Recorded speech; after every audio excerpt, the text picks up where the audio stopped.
आज बाबरी मस्जिद और राम मंदिर मामले की सुप्रीम कोर्ट में सुनवाई थी। मेरे साथ मौजूद हैं एडवोकेट फातिमा ए। क्या कहना है आपका? आज जिस तरह से सुप्रीम कोर्ट में सुनवाई होनी थी तो क्या हुआ, आप मौजूद थी वहाँ?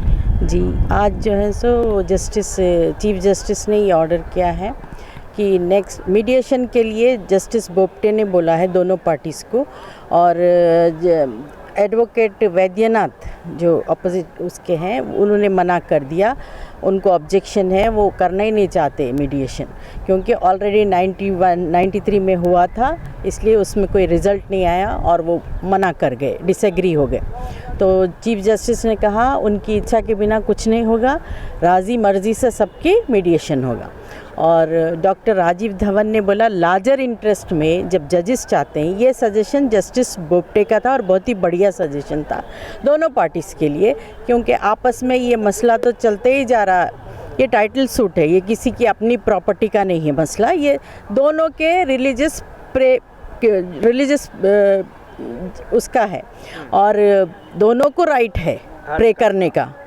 तो प्रेइंग राइट के बारे में है, ये किसी की प्रॉपर्टी के बारे में नहीं है। इसीलिए जो आपस में हो गया है उसको हील करने के लिए उन्होंने मीडिएशन का रास्ता, एक रेजोल्यूशन निकाला और रेसोल्यूशन, और वो बहुत ही बढ़िया बात जस्टिस बोबटे ने की आज, और चीफ जस्टिस भी उसको सराहे, और ये जस्टिस एडवोकेट राजीव धवन ने बहुत ही उस पर एक्सेप्ट भी किया इन द लार्जर इंटरेस्ट, क्योंकि जजेस ने बोला।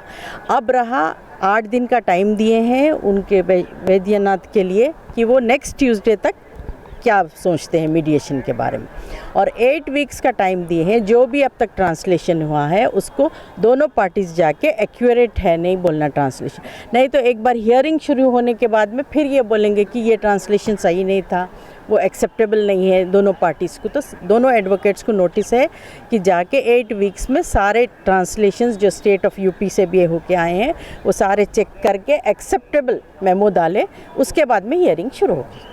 हिंदू महासभा की तरफ से क्या रिएक्शंस देखने को मिले? रिएक्शंस ये है कि वो बिल्कुल मीडिएशन के लिए तैयार नहीं है, और उसके अलावा एक बात बहुत गलत हुई है ये कि सुब्रमण्यम स्वामी जो कि पटिशनर नहीं है केस में, कोई कंसर्न नहीं है, उन्होंने आके ये बोलने लगे कि ये आस्था का मामला है, जजेस ऐसे डिसाइड करना चाहिए। राम वहाँ पैदा हुए थे और जीसस वहाँ पैदा हुए थे, रसूलुल्लाह सल्लम के बारे में बोलने लगे, तो उनको ये कोई राइट नहीं था आके बोलने का, और बहुत ही गलत किया उन्होंने कोर्ट में आके ये अपना बयान दिया। सुब्रमण्यम स्वामी को तो कोर्ट में हाजिर होने के लिए सुप्रीम कोर्ट ने कहा, उनका पिटीशन शायद डिसमिस हो गया था, फिर रिव्यू किए हैं हो सकता है, लेकिन उनका इस मामले में कोई कंसर्न नहीं था। वो सिर्फ अगर वो इस मामले में आए भी तो उन्हें रिजॉल्व करके मीडिएशन में आना था।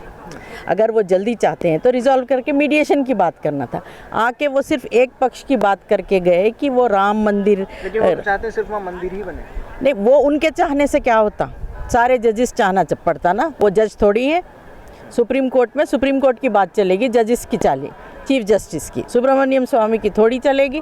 वो जो मर्जी आए बोल के चले जाए तो वो अच्छा नहीं लगा किसी को भी, इवन चीफ जस्टिस को भी ज़बरदस्ती सुनने लगे उनकी बात।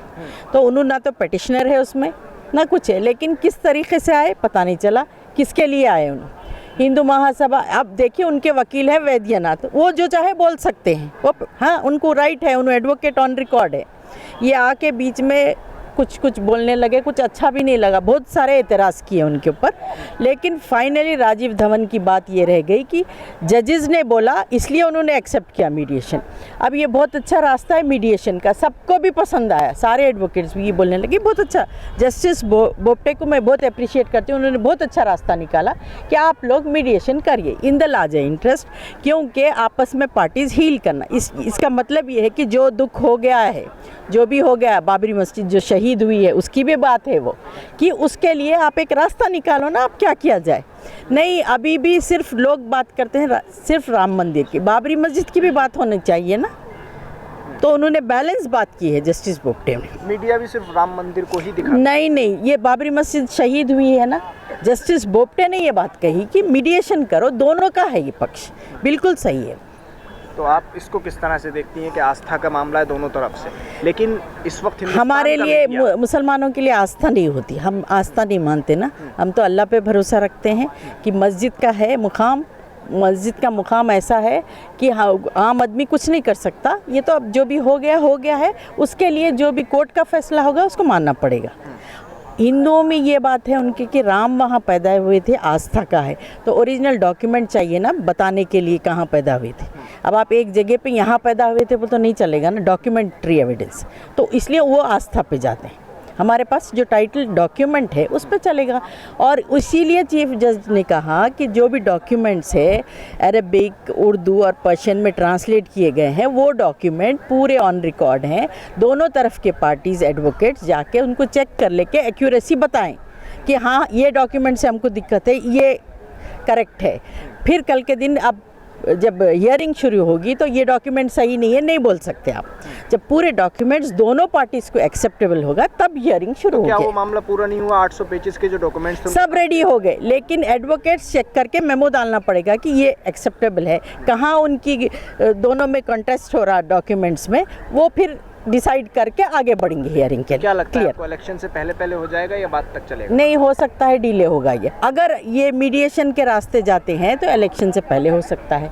हाँ, आम सहमति हो, और मीडिएशन भी बहुत कॉन्फिडेंशियल होगा, सिक्योर्ड होगा, किसी भी इंडिया को नहीं अलाउ करेंगे उसमें, ये बता दिया जस्टिस ने। अभी देखिए ओपनली तो डॉक्टर राजीव धवन ने एक्सेप्ट पहले भी कर लिया और करना भी चाहिए, देखिए आम कर लेना चाहिए, लेकिन वैद्यनाथ शुरू से अपोज कर रहे हैं उसके लिए, मीडिएशन नहीं चाहिए।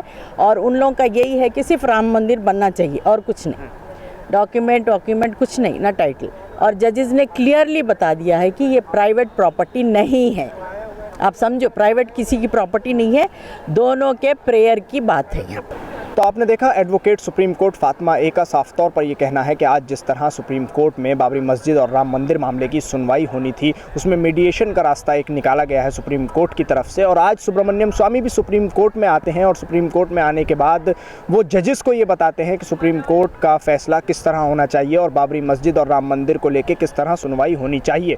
उन्होंने साफ तौर पर कहा है एडवोकेट फातिमा ए ने कि राम मंदिर और बाबरी मस्जिद का मामला सुप्रीम कोर्ट तय करेगा, ना कि सुब्रमण्यम स्वामी। दिल्ली से कैमरा पर्सन ताबिश अली के साथ न्यूज़ मैक्स के लिए साहिल नकवी।